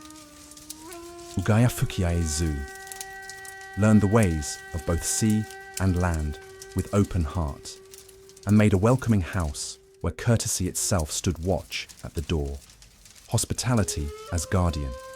He grew into a man with the serene calm of a low tide and the unshakable steadiness of a mountain path. Perfect balance. He married Tamayori, the devoted aunt who had nursed him with such tenderness, and from their loving union came 4 remarkable sons, whose very names would turn a crucial hinge in the epic story of the island's destiny unfolding. The eldest was Itsu's, strong in arm and proud of shoulder-powerful warrior. Then came Inahi, who felt the irresistible pull of waves even in his dreams, and later followed that call straight into the halls of the sea, king destined for the deep. The third was Kansam, Mikiri, who loved the thrill of the hunt and the rugged, untamed corners of the land adventurer's spirit. The youngest was Kanrawam. Kamuyamato Iwarahiko, whose name would be remembered forever as Jimmu, the one who would carry a sacred promise east and set it down firmly as a capital founder of empire. How thrilling to see the threads of history gathering. The realm of Ninigi had ripened beautifully, like fruit heavy on the branch. Fields lay open and golden like unread pages waiting for ink. Shrines wrote soft light upon the morning air, each dawn sacred illumination. Law moved quietly and deeply among the people, the way water moves unseen under rice roots, nourishing from below. Yet there was a subtle sense in the air, a stirring, that the great work needed a proper name and a permanent seat. That a divine line that began with a mirror and a jewel must finally stand up from ancient myth and sit down upon a fertile plain transition calling. Iwarahiko was not the loudest of the brothers, no boasting here. He was the one who listened carefully to advice and to omens and to the older gods who whisper secrets in rustling leaf and flowing river wisdom seeker. He looked eastward where the land of Yamato holds welcoming valleys that embrace rule and protective mountains that shelter ambitious plans. There, he was told in visions and dreams, lies the heart that will beat strongly for many centuries if approached with true patience destined center.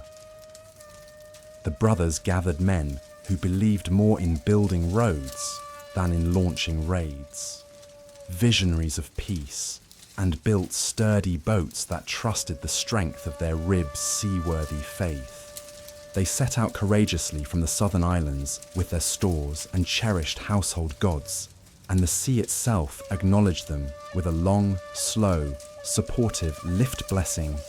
Granted, they made landfall at the bustling port of Naniwa,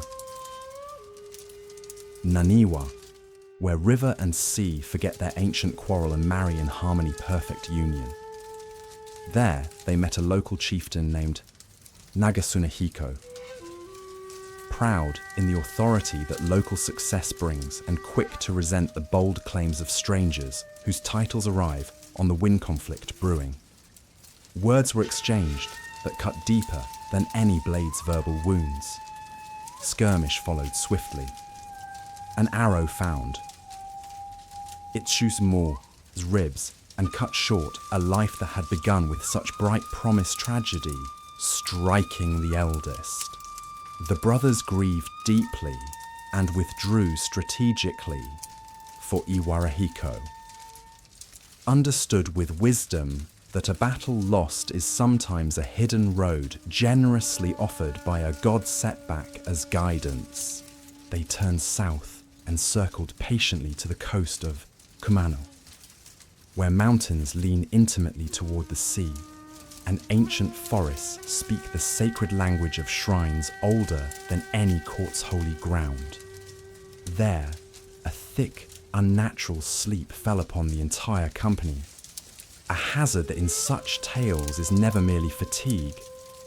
No, it was a deliberate heaviness given by a god who wished to test their true purpose divine trial.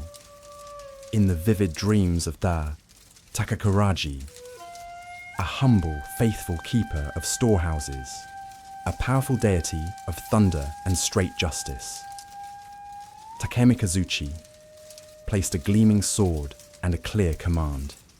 Put this blade into the hands of the leader who sleeps in your veil, the god instructed, and the sleep will break, and his road will open. Miracle in dream. The man woke with a start heart racing, and found the sword not only in his mind, but miraculously in his storehouse. As if a divine thought had learned how to become solid iron gift manifested, he carried the weapon reverently to Iwarehiko, who took it with the deep respect a man shows a god who brings both promised victory and necessary restraint-balanced power accepted. The heavy sleep fell away from the company like a garment that had never truly fit. Awakening complete. From Kumano, they pressed boldly, inland journey resuming. On a misty day when fog rose from the river in soft white sleeves ethereal beauty, they met a guide whose sign is known and honoured across centuries celestial messenger. The bird had 3 legs and the unmistakable authority of an envoy, Yatagarasu. It belongs to the company of omens that even the most sceptical sheepishly honour undeniable. The bird did not coo gentle commands, no. It flew ahead purposefully, perched briefly, and flew ahead again, drawing the company up steep ravines and across rugged ridges onto the fertile inner plain of Yamato Path. Revealed, the men walked with the ease of those who feel an invisible hand upon their shoulders. Guided, and the land received them as a house receives a rightful heir returned from a long journey. Welcome home. In time, the bird lifted into a final, graceful curve and was lost against a sun that was both witness and divine sponsor. Omen complete. The path lay open. Destiny clear. Nagasunehiko. Remained a stubborn thorn resistance lingering. He had claimed the plain in the name of his established habits, and did not yield easily. Challenge renewed. Another fight was joined, battle inevitable. The sword that had come from a sacred dream showed exactly what it had promised. Power proven. Iwarehiko did not boast or gloat. He drove the enemy from the field with steady resolve, and, in the wake of that hard-won victory, made grateful offerings to the gods of the hills and of the rivers he had crossed. Respect paid. For victories are not only about defeating enemies, no, they are also about earning permission granted by the land itself, harmony with place. He raised a worthy seat at Kashihara, where the earth holds perfectly level, as if it had been taught by a master mason foundation solid. There, tradition declares with pride, he became the first emperor, a man with a throne that explains itself by pointing upward to a goddess of light in the family and to a long corridor of divine benefactors, legacy divine. So the age of gods placed a guiding hand on the shoulder of the age of men and led it gently into its first confident steps. Transition complete. From that historic day, the narrative leaves the mysterious halls of the sea and the fiery forges of heaven less often shift to mortal realm. It walks more often in bustling markets and busy camps and golden wheatlands, everyday life. It follows rulers who proudly claim the sun for a grandmother and yet must deal with the stubborn realities of taxes and roads divine and human blended. The line that began with a grandchild born of sea and shore moved forward through reigns that, in the old nostalgic chronologies, are long enough to satisfy every longing heart-golden era remembered. Priests carefully set the mirror and the jewel and the sword in their houses of honor, and taught faithfully that good rule reflects, binds, and defends principles eternal. Children learned the sacred names of the treasures and drew them playfully in the dust innocence inheriting. The kings listened attentively to reminders set in fragrant cedar and knotted rope that thresholds truly matter, respect for sacred. Out of this young, vibrant line rose a hero whose name blows through ancient ballads like a refreshing gust along a pond. Yamato Takeru. The brave of Yamato, a prince, with a rare gift for clever disguise and for seizing last chances legend in the making. He is remembered not as a lawgiver, no, but as a breaker of stubborn necks when these necks belong to those who hurt the realm protector, fierce. He was the son of a later sovereign named Keiko,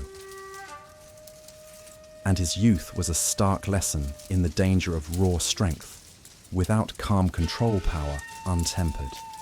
He is said to have slain a rough cousin by clever trick, which is an act that no priest would ever bless, dark edge to heroism.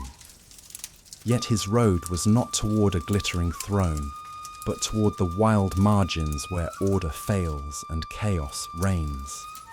There his qualities both hard and bright would find their true stage destiny calling. Oh everyone, can you feel the fierce blazing legend that clings to his name like wildfire to dry grass? The first tale that wraps itself around Yatsawom. Mato Tato Takeru belongs to the wild south, untamed and dangerous. In the rugged country of Kumaso lived two ferocious chieftains whose brutality had become a chilling proverb whispered in fear. They taxed without a shred of mercy, crushing the people. They took whatever they wanted that was not freely offered and foolishly mistook raw fear for willing tribute tyrants in full bloom. The heavenly court sent the prince to pluck this deadly thorn once and for all. Mission of justice. He did not march at once with fluttering banners and loud drums, no showy parade. He dressed cleverly as a maiden and slipped quietly into the house where the brothers feasted, drunkenly master of disguise. The eye is so easily misled when pride has made it lazy, an overconfident, perfect deception. He sat calmly among the swirling dancers and busy servers blending in seamlessly. When the hour grew late and the heavy drink flowed fat in the veins of the unsuspecting hosts, vulnerable at last, he stepped close to the elder and pulled from under his flowing robe a sword that had memorized dark, deadly, work strike, imminent. He cut the man where strength has no time to rise, swift and fatal, and then struck down the younger in one fluid motion. Justice delivered. The elder dying on the mat he had arrogantly thought would hold him many more triumphant nights, spoke with a hurt, astonishing clarity through his final breaths.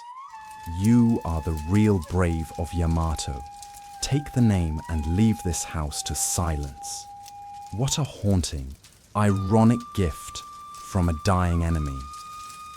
The prince accepted the words as a man might accept a heavy, burdensome cloak, and wore it not without deep cost title earned in blood and shadow. There followed the long, grueling campaign eastward, where the woods grow impenetrably deep and the rivers carve their own stubborn ways, wild frontier. Rebellion had nested there like a venomous snake, where roads were few and sacred shrines were far apart. Chaos reigning. Yamato Takeru went forward like a sharpened intention focused, unstoppable. Before he set out on this perilous journey, he visited his aunt, Yamato Haim, the devoted priestess who kept the sun goddess's shrine at Is, sacred duty calling. She received him not as a doting, indulgent elder no favoritism, but as a solemn keeper of heavy duty's responsibility first. She placed in his strong hands the legendary sword that had once lived inside a monstrous serpent and later become a token of hard-won reconciliation between storm and sun power with meaning. Along with the sword, she gave a little pouch of ancient magic that held the secret of fire, a tinder that would heed the desperate voice of a man in mortal danger lifesaver. He took both gifts with a deep bow that acknowledged the immense gravity of being entrusted with myths that had become solid metal honor accepted. On the vast eastern plain, treachery tried boldly to answer destiny ambush set. A cunning local lord invited the prince to a hunt in tall, whispering high grass trap, disguised as hospitality. Men moved outward through the swaying reeds, and then the field sighed ominously as fire woke suddenly in lines laid by traitor hands. Inferno closing. Flames rose hungrily in a tightening ring, with the glad malice of a hunter's net death approaching. The prince stood planted firmly unpanicked courage. He drew the serpent blade and swept it decisively through the grass at his feet. Path carved. The cut opened, a narrow passage escape begun. He brought out the precious pouch from Sai, Is, and kindled his own controlled line of flame and whispered urgently to the wind god to carry it outward divine alliance. The wind obeyed the better, wiser, plan-instant response. The counterfire leapt forward fiercely and met the first blaze and wrestled it down into a red, confused chaos that could not choose a direction mastery over fire. The prince passed through thick smoke and outran the last hungry tongues that wished desperately for his boots' narrow escape. He turned swiftly upon the one who had invited him with false friendship and settled an account that no court would ever dare reopen, justice final. There were other grueling contests' heroes' path. He took ships along jagged, unforgiving coasts and taught stubborn river forts to stand down command earned.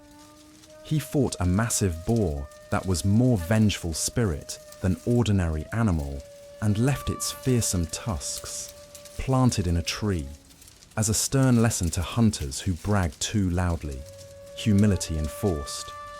He faced a wrathful god of Mai, Mount Ibuki, whose icy breath was cold enough to stop heartbeats in their tracks' terrifying foe. He thought arrogantly to cut down the mountain itself and mock the deity with a bold, overconfident charge, hubris rising. The mountain god sent a devastating storm of ice and vapor that beat him mercilessly to the ground and left him staggering for days with a sickness that no medicine could sweeten, punishment severe. After that humbling moment, he carried a new fragility like a hairline crack in fine, beautiful glaze vulnerability accepted. Heroes are not granted invulnerability, no immortal armor. They are granted precious time for one more vital task purpose enduring. He visited the serene shrine where the serpent's sword would one day be honored rather than wielded. A house called Atsuta, where the very air seems to know how to compose itself in reverent sacred rest. He sent the blade back to dwell there peacefully, for even a weary prince can grow tired of the heavy weight of a legendary story burden released. He crossed vast ranges and sat thoughtfully by the mouths of rushing rivers, and remembered with tenderness a wife he had married in the east, whose incredible patience could halt a quarrel between fierce warriors' love's quiet power.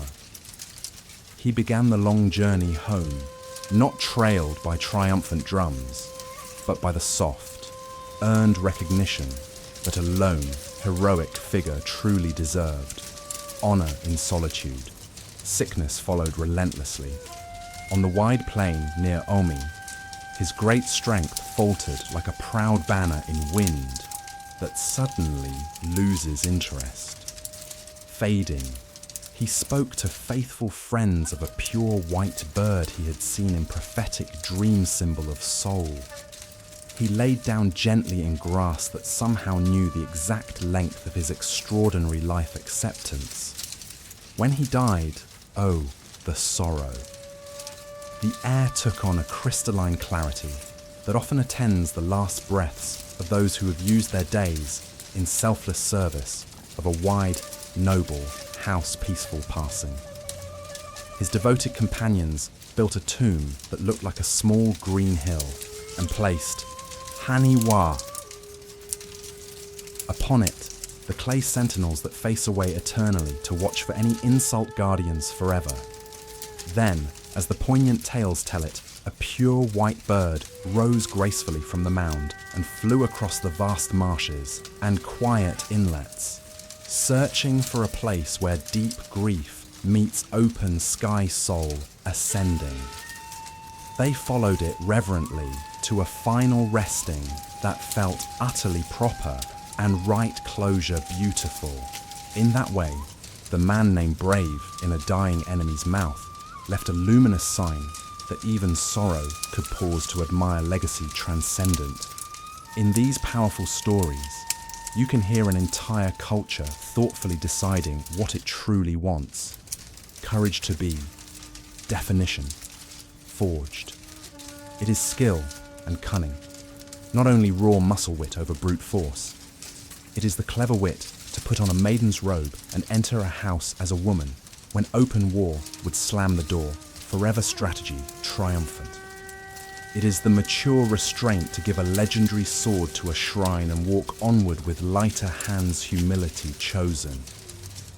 It is the profound knowledge that a flame set in the right place can save a precious life, and a flame set in the wrong place can end an entire village power with responsibility. It is also the humble acceptance that even the sharpest edge cannot cut the universal law, that all living things must obey, limits acknowledged. The prince who did not fear the raging boar, or the cunning traitor, or the steeper ridge, could not overcome the freezing cold of a mountain god he had mocked. Hubris punished. His death gave the country a new kind of enduring memory. Not merely a long list of victories, though there were many glorious ones, but a thoughtful pattern by which to measure the proper use of force and the undeniable limits of men's wisdom from tragedy.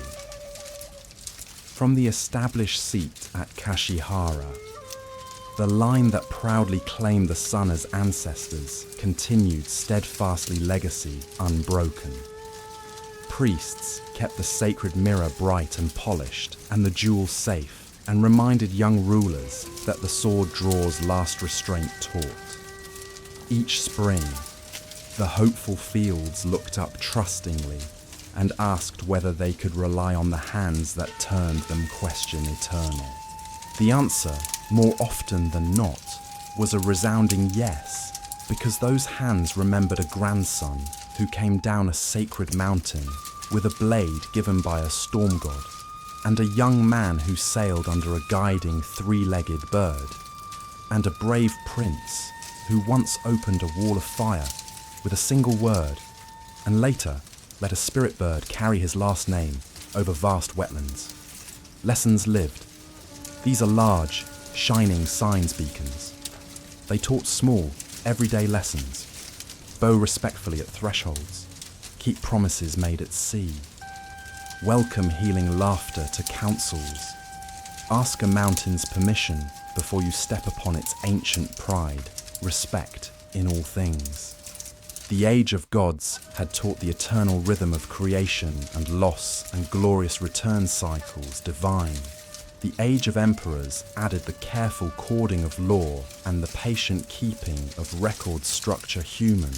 Together they made a living story that is told reverently in shrines, where thick ropes hang like flowing rivers, and in tombs, where clay figures face away into the fields, and in vibrant plays where a dancer stamps a tub and miraculously wakes the sun tradition alive. A people does not live by bread alone. No, it lives by the profound sentences it repeats to itself when storms wake suddenly and when seasons turn gracefully. Stories as sustenance. These chapters are exactly such sentences, words that feed the soul forever.